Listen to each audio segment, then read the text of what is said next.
It's not simply the taste, it's the experience. Our wines are there to help bond the people at the table.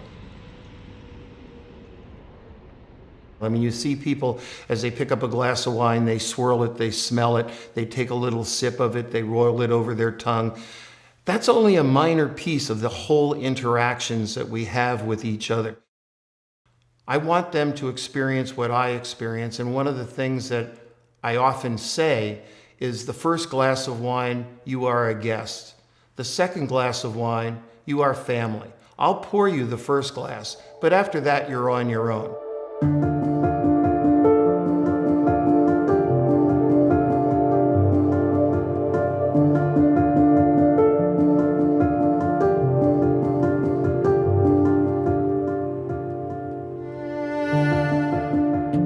We live, we work in the Russian River Valley, and there are thousands of wonderful wines that come from the Russian River Valley. We don't make wine because we think we're making the best wine ever. We make wine because we're going to share that with our friends and with our family. And the one thing I've learned over 40 years in this business, the best wine, the absolute best wine you ever will have is wine that you have with good friends, good conversation, and good food. Wine is part of that memory. Wine is part of the social fabric in that moment that we spend together and we find the commonalities that we have rather than fighting about the differences that we think might be.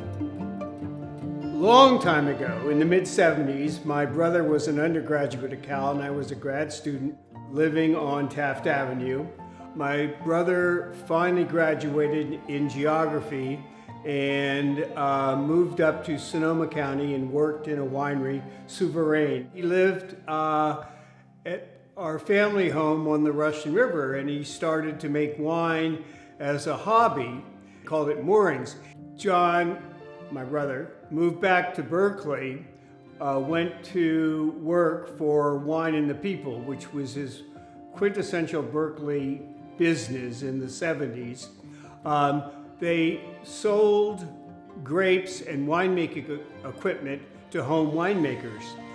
They used to have a sign on the window, "Why pay $4.99 for a Martha's Vineyard Cabernet Sauvignon when you can make your own for $1.99 from the same grapes?" And it was that kind of place. Mike Martini was also working there. My brother became winemaker, and I had a garage that couldn't fit a car, so we remodeled somewhat the garage and turned it into a winery. We got to the point where we were making almost 1,000 gallons a year, which was more than enough for ourselves and friends.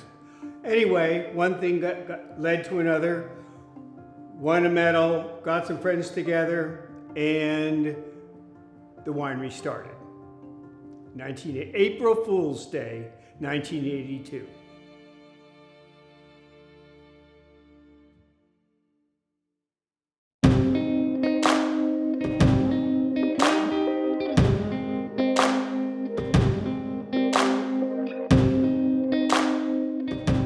So Taft Street has just celebrated its 40th harvest.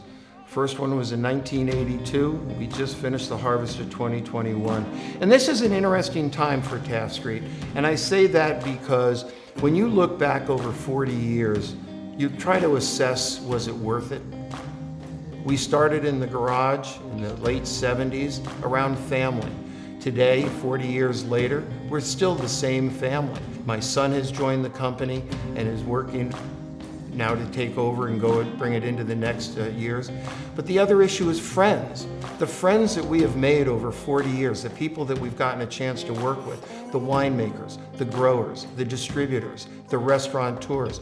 But the final assessment that we really have to take a look at, what we started in the garage in the late 70s was all about fun. And we hold that to be the highest metric that we look at Taft Street Winery.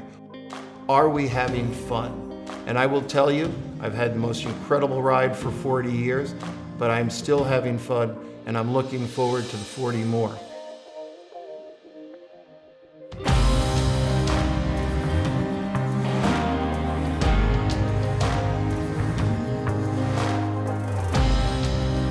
winery's always been a part of my life. I always remember coming over and visiting Pops during harvest, having dinner with him on those late nights and things like that.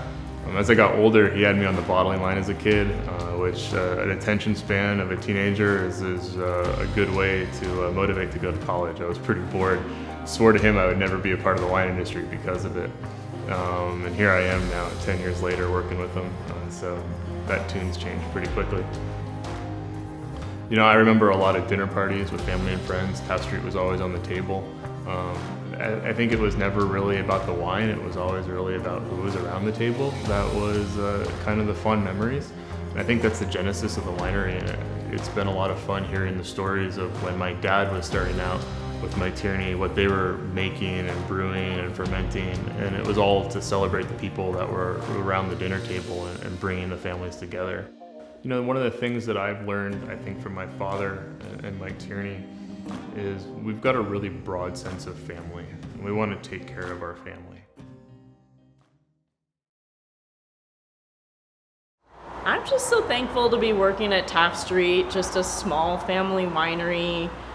The common goal is just to make really good quality wine. It's a huge accomplishment. I mean, for a winery to be around for that long, especially a small family-owned business, I mean, it's a major milestone for us, and it's really exciting. I hope Taft Street is around for a lot longer. I mean, it's a huge milestone. I mean, in any industry, to be able to, you know, be relevant 40 years down the road is pretty great, you know, and we pivot here and there, but I think the mission statement is really the same as it's always been, you know, have fun, make good wine, make friends along the way. I've been here for 15 years now, so it is very much a family affair. I started here fresh out of college, so it's been big chapters of my life I've spent here at Taft Street. Big congratulations to Taft Street. 40 years is a huge accomplishment, and it just goes to show you how hard Mike and Mike have worked to allow this to happen for all of us and for the brand that they started so long ago. We're proud to be part of the team, and I'm so appreciative to them. I think our success has been in large part due to the fact that we've kept it small, kept it personable, kept it real, and you know, that's pretty good map for success. The short answer is it was incredibly worth it. And quite frankly, I would not change one thing. The only thing that I've done longer than make wine is be married to my wife, Susan. I have a son who's coming into the business with me. And this is just an incredible opportunity to look back at it and say, wow, what a ride, and what a ride it's going to continue to be. You know, 40 years is a long time, but it's not the end. I tell my son that I will not retire. I reserve the right to drive the forklift. I reserve the right to use the weed eater, and I reserve the right to set up for parties. Those will be my jobs. He tells me he's going to put a rope on the forklift, so I just go around in circles so I can't do any damage. But I'm still going to be here, and they'll take me out feet first.